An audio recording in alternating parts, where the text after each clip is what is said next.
Chers amis en Christ, bonjour.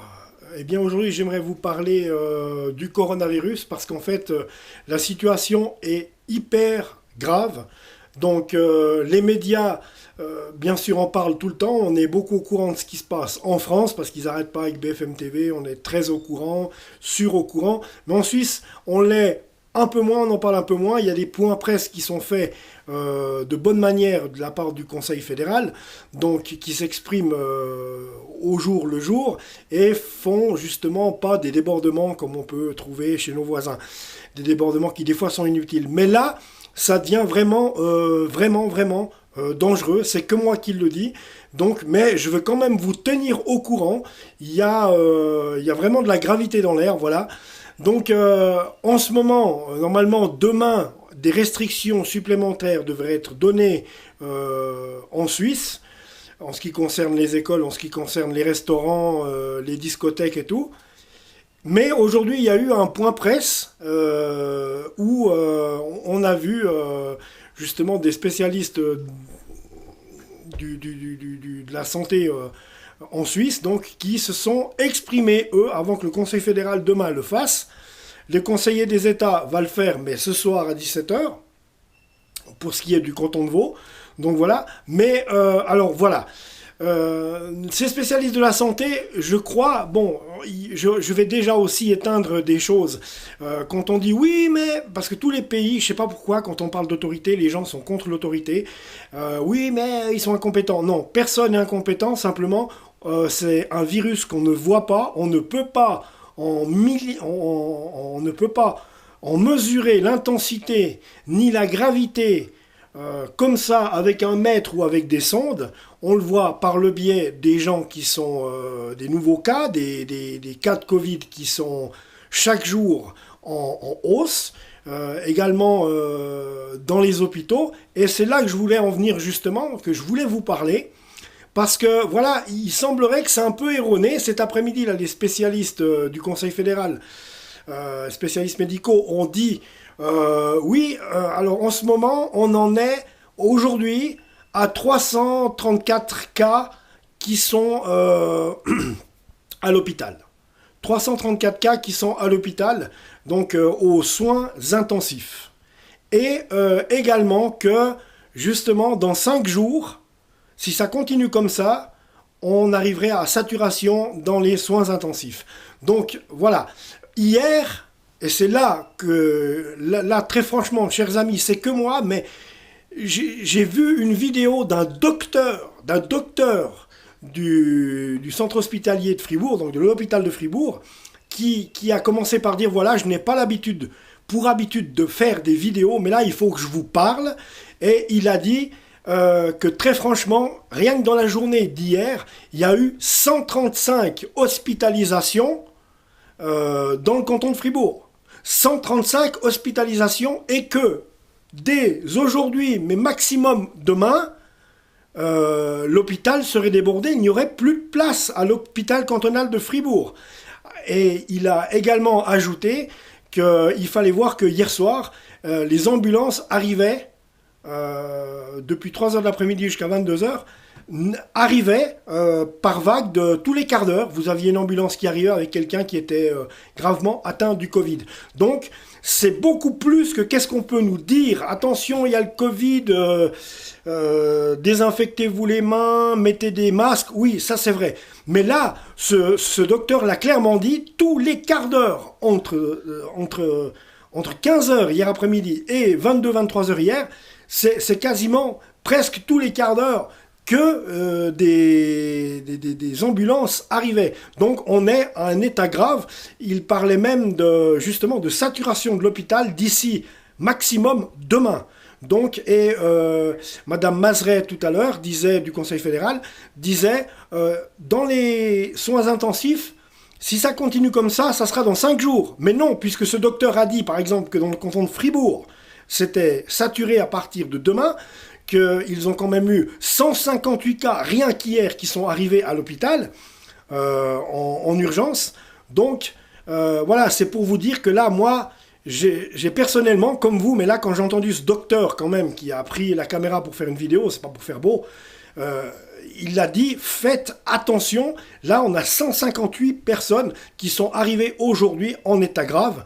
Donc, voilà, on sait ce qui se passe. C'est la gravité maximale. Moi, je crois que le Conseil fédéral, je n'ai pas de conseil à leur donner parce que, voilà, eux savent mieux que moi ce qu'il faut faire. Mais je crois que d'après ce que je vois et ce que j'entends, ce serait bien et judicieux que nos autorités prennent des mesures drastiques, parce que là, on est obligé. Vous vous rendez compte que nous sommes à 6000 et quelques cas par jour, 6000 et quelques nouveaux cas par jour, alors que dans le pic maximum du mois d'avril, on en était à 400 par jour. Vous voyez la grosse différence qu'il y a. Donc là, il y a vraiment alerte, super alerte. Donc voilà. Alors toujours pour l'instant, ces mêmes directives. Par exemple, dans les églises, on a le droit d'être à 50, mais il faut un siège vide entre chaque, donc 1 mètre, 1 mètre et demi. Et puis le masque, bien sûr. Voilà. Pour les restaurants, c'est 4 par table avec le masque. Une fois assis, vous pouvez retirer le masque et manger. Mais il va y avoir encore Pardon. Il va y avoir encore, je pense, des mesures drastiques qui vont être prises, parce que là, ça va trop loin. Je crois qu'on a été débordé. Donc, le docteur hier disait, la Confédération a failli, parce que, mais bon, failli. Comment est-ce qu'on peut dire que quelqu'un faillit? On peut pas être fiable à 100% sur un virus qu'on voit pas. Mais c'est vrai que depuis 2 semaines, je pense que des mesures auraient dû être beaucoup plus drastiques depuis 2 semaines. Donc c'est facile à dire maintenant. Donc voilà, lui a dit, la Suisse a failli. Moi je dirais, la Suisse a fait ce qu'elle a pu. Et c'est vrai que là, on se fait déborder depuis 1 semaine. Il y a déjà 1 semaine que les grosses directives auraient dû être prises. Et je pense, je prie le Seigneur que justement il inspire nos autorités à faire au mieux, puisqu'on peut s'en remettre qu'aux mains du Seigneur pour que les choses soient bien, puisqu'il n'y a que lui qui sait toutes choses. Donc voilà, et qu'il inspire justement nos conseillers fédéraux. Mais dans le direct, maintenant, on est vraiment dans un état de gravité, urgence, alerte rouge. Donc, chers amis, une chose, j'étais aussi un peu réticent, mais enfin, voilà, nettoyez-vous les mains, portez le masque, et puis, bien sûr, évitez les bistrots. Moi, je les évite aussi, hein. Donc, parce que c'est ça, en fait, le canton de Fribourg s'est retrouvé saturé comme ça, avec son hôpital, parce que ce médecin-là disait, c'est à cause de la fête de la Bénichon et du Recrotzon. Donc je sais que dans le canton de Fribourg on est très festif et que ces 2 manifestations sont traditionnelles. Et puis là, c'est vrai qu'on a un peu on en a eu tellement marre au mois d'avril que des fois on s'est même un peu relâché. Même moi, hein, tout d'un coup j'ai serré la main à un mec, j'aurais très bien pu l'attraper là, mais bon, là on était encore dans des cas qui sont à 400, un pic de 400 cas par jour, mais là on est à 6300 cas par jour, un truc, ou 6118 cas par jour, aujourd'hui 6118.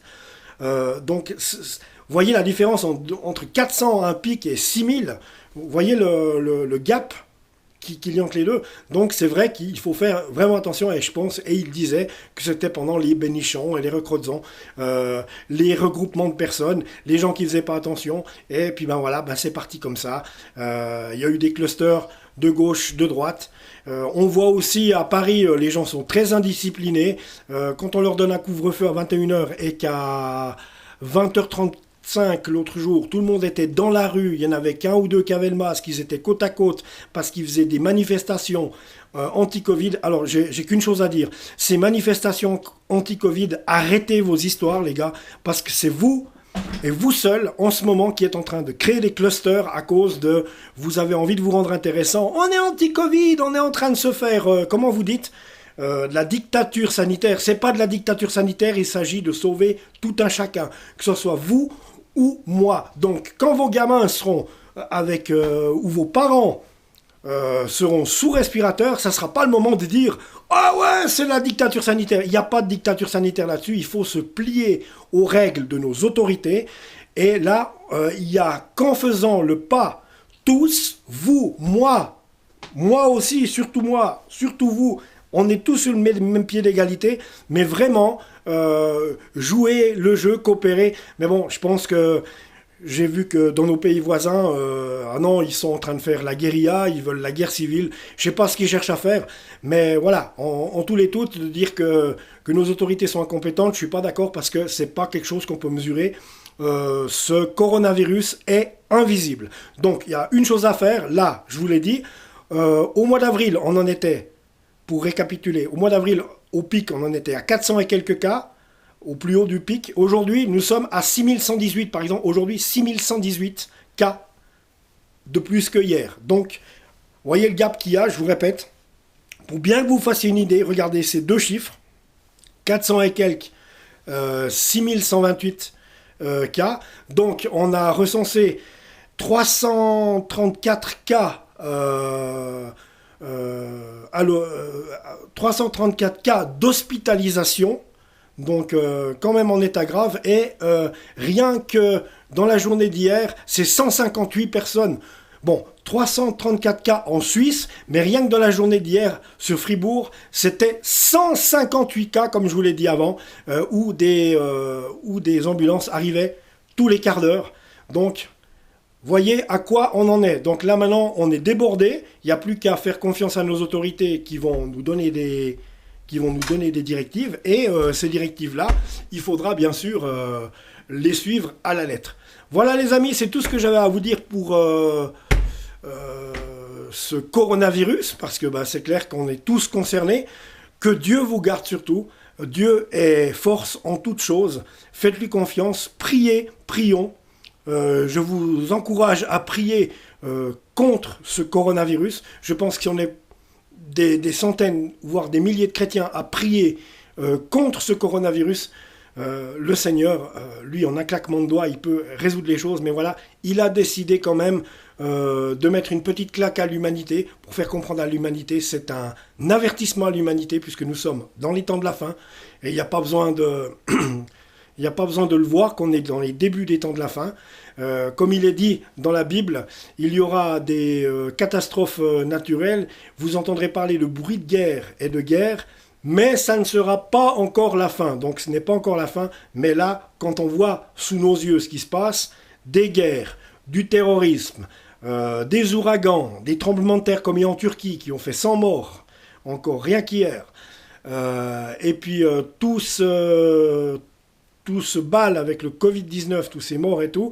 Donc là, l'humanité, clairement, arrive dans les temps de la fin. Donc, chers amis en Christ, même les autres, si vous n'êtes pas croyants, c'est le moment de vous retourner vers Dieu, de parler à Dieu et de donner votre vie à Dieu. Donc, prions tous le Seigneur Jésus afin qu'il intercède devant Dieu pour nous tous, car là, c'est vraiment l'humanité qui est en danger. Donc voilà, chers amis, je vous retrouve tout bientôt. Abonnez-vous à la chaîne. Moi, je vous embrasse et que Dieu vous bénisse.